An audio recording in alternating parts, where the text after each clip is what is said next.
Good morning, students. നമുക്ക് ഇന്റഗ്രേഷനിലെ ഒരു problem വളരെ ഈസി ആയിട്ട് ചെയ്യാനായിട്ട് ഒരു ചെറിയ ഫോർമുല ഇതാണ്. Integral of A X plus B by C X plus D into D X. ഇങ്ങനെ ഒരു ക്വസ്റ്റ്യൻ നമുക്ക് ഇന്റഗ്രേറ്റ് ചെയ്ത് അതിന്റെ ആൻസർ കിട്ടാനായിട്ട് അതിന്റെ ആൻസർ നമുക്ക് ഇങ്ങനെ പഠിച്ചാൽ മതി. A X by C minus A D minus B C by C square log mod C X plus D plus C. ഈ ഒരു ഫോർമുല അറിഞ്ഞു കഴിഞ്ഞാൽ നമുക്ക് പെട്ടെന്ന് ഇതിന്റെ ആൻസർ എഴുതാൻ സാധിക്കും. എന്താണ് ഇവിടെ A X by C ax by c minus ad minus bc by c square log mod cx plus d plus c. ഇതാണ് ആ ഫോർമുല. അപ്പൊ ആ ഫോർമുല ബേസ് നമുക്ക് പ്രോബ്ലം ചെയ്യാം. നമ്മുടെ പ്രോബ്ലം ഇതാണ്.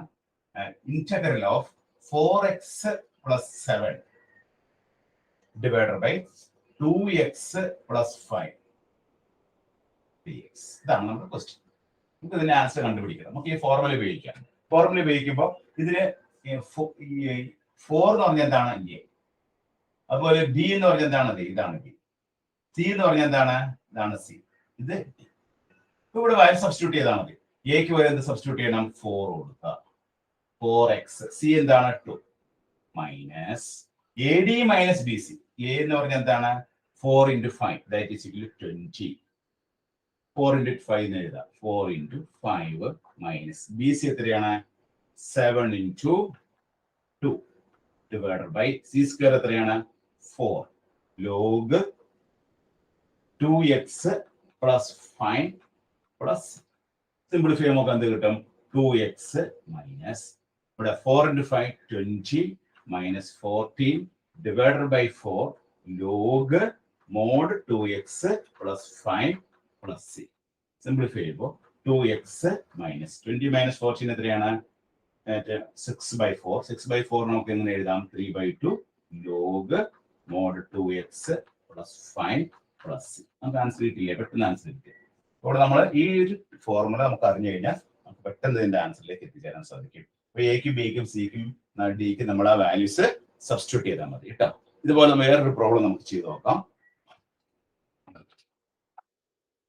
വേറൊരു പ്രോബ്ലം ഇതാണ്. ഇന്റഗ്രൽ ഓഫ്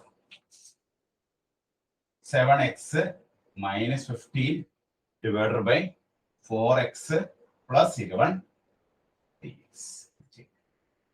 ഇവിടെ എയുടെ സ്ഥാനത്ത് എന്താണ് 7 ആണ്. ബിയുടെ സ്ഥാനത്ത് എന്താണ്? ബിയുടെ സ്ഥാനത്ത് -15 ആണ്. ഇവിടെ c 4 ആണ്. d എന്നുള്ളത് 11 ആണ്.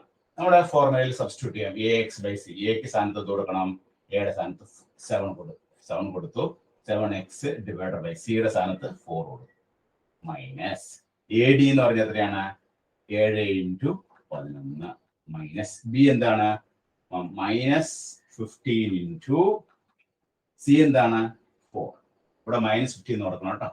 ഡിവൈഡഡ് ബൈ സി സ്ക്വയർ എന്താണ് 16 log mod C X plus D എന്ന് പറഞ്ഞാൽ എന്താണ് 4x plus 11 പ്ലസ് സിംപ്ലിഫൈ നമുക്ക് എന്താ കിട്ടണമെങ്കിൽ 7x by 4 മൈനസ് ഇവിടെ നമുക്ക് 77 പ്ലസ് ഇവിടെ നമുക്ക് 60 divided by 16 log mod 4x plus 11 plus അതായത് 7x by 4 minus 0 7 137 divided by 16 log 4x plus 11 plus പെട്ടെന്ന് answer കിട്ടിയുണ്ടോ?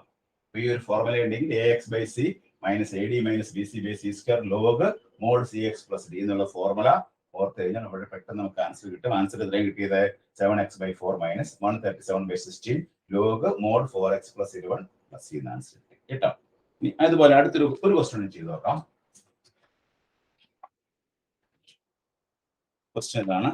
Integral of 11 minus 3x divided by 3x plus 20 dx.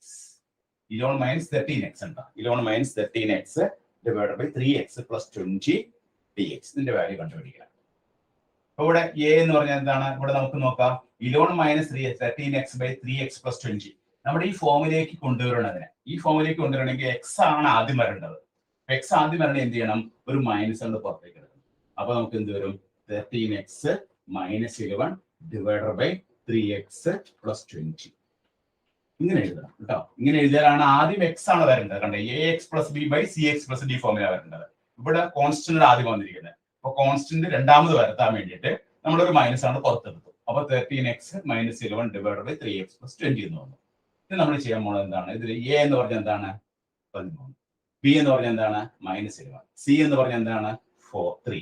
D എന്ന് പറഞ്ഞാൽ എന്താണ്? 20. ഇത് സബ്സ്റ്റിറ്റ്യൂട്ട് ചെയ്യുക. വാല്യൂ സബ്സ്റ്റിറ്റ്യൂട്ട് ചെയ്യുമ്പോൾ എക്ക് പകരം നമ്മൾ എന്ത് കൊടുത്തു? 13x ഡിവൈഡ് ബൈ സി എന്താണ്? 3 minus A D. A D എന്ന് പറഞ്ഞാൽ എത്രയാണ്?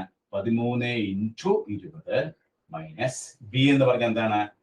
-11 ഇൻറ്റു സി എന്ന് പറഞ്ഞാൽ എത്രയാണ്? 3 ഡിവൈഡഡ് ബൈ സി സ്ക്വയർ എത്രയാണ്? 9 വരും. 9 log 3x plus 20 plus simplify ചെയ്ത് വെക്കുക. അപ്പൊ നമുക്ക് എന്താ കിട്ടും? 13x ബൈ 3 മൈനസ് 13 ഇൻറ്റു 20 എത്രയാണ്? 23 6 22 260 plus 33 divided by 9 log mod 3x plus 20 plus ഒന്നുകൂടി സിംപ്ലിഫൈ ചെയ്താൽ നമുക്ക് കിട്ടുന്ന അത്ര ആൻസർ 13. ഇവിടെ ഒരു മൈനസ് പുറത്തുണ്ട് കേട്ടോ. ഒരു മൈനസ് നമ്മൾ പുറത്ത് എഴുതണം. നമ്മൾ ആദ്യം ഒരു മൈനസ് എടുത്തു. ഇങ്ങനൊരു മൈനസ് ഉണ്ട്. ഈ മൈനസ് ഇവിടെ നമ്മൾ പുറത്തേക്ക് എഴുതണം കേട്ടോ. ഇവിടെ മൈനസ് ഉണ്ട്. Minus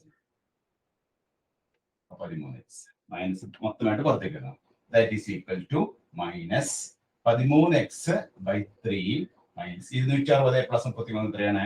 293 divided by 9 log mod 3x plus. അപ്പൊ ഈ ഒരു പ്രോബ്ലത്തിനെ സംബന്ധിച്ച് എന്താണ്? Integral of 11 minus 13x by 3x plus 20 ഈ ഫോമായിട്ട് അതിനെ മാറ്റണം. ഈ ഫോമായിട്ട് മാറ്റാനായിട്ട് നമ്മൾ എന്തെടുത്തു? ഒരു മൈനസ് ആണ് പുറത്തേക്ക് എടുത്തു. മൈനസ് പുറത്തെടുത്തപ്പോ ന്യൂമറേറ്ററിൽ എന്ത് വന്നു? 13x minus 11 divide by 3x plus 20. അപ്പൊ ഈ സ്റ്റാൻഡേർഡ് ഫോം ആയിട്ട് വന്നു. അതിൽ എ എന്ന് പറഞ്ഞ 13 ആണ്, ബി എന്ന് പറഞ്ഞാൽ -11 ആണ്, സി എന്ന് പറഞ്ഞാൽ 3 ആണ്, ഡി എന്ന് പറഞ്ഞാൽ 20 ആണ്. നമ്മൾ ഈ ഫോർമുലയിൽ സബ്സ്റ്റിറ്റ്യൂട്ട് ചെയ്തു കൊണ്ട് അപ്പോൾ ഒരു മൈനസ് നമുക്ക് പുറത്തുണ്ട്. മൈനസ് നമ്മൾ അവസാനം വരെ പുറത്തുണ്ടാവും. അപ്പൊ 13x by 3 minus 13 into 20 minus -11 into 3 divide by 9 log mod 3x plus 20 plus. അത് നമ്മൾ സിംപ്ലിഫൈ ചെയ്തപ്പോൾ നമുക്ക് കിട്ടിയ ആൻസർ എത്രയാണ്? -13x by 3 minus 293 by 9 log mod 3x plus 20 plus. അപ്പോൾ ഈ ടൈപ്പ് പ്രോബ്ലംസ് ഒക്കെ വരുമ്പോൾ ഇന്റഗ്രേഷന്റെ ആൻസർ നമുക്ക് പെട്ടെന്ന് കണ്ടുപിടിക്കാൻ സാധിക്കും. അപ്പോൾ എൻട്രൻസ് എക്സാമിനേഷനൊക്കെ നമുക്ക് വളരെ കുറച്ച് സമയം കൺട്രോൾ ചെയ്യാനായിട്ട് വിത്തിൻ ഷോർട്ട് ടൈമിനുള്ളിൽ നമുക്ക് അതിന്റെ ആൻസർ കണ്ടെത്താനായിട്ട് നിങ്ങൾ ഈ റിസൾട്ട് ഓർത്തിരിക്കാം. എന്താണ് ആ result? ax by C minus A D minus B C by C square log mod C X plus D plus. കേട്ടോ, എഴുതിയിട്ടാണ് ഫോർമുല എഴുതിയിട്ടാണ്.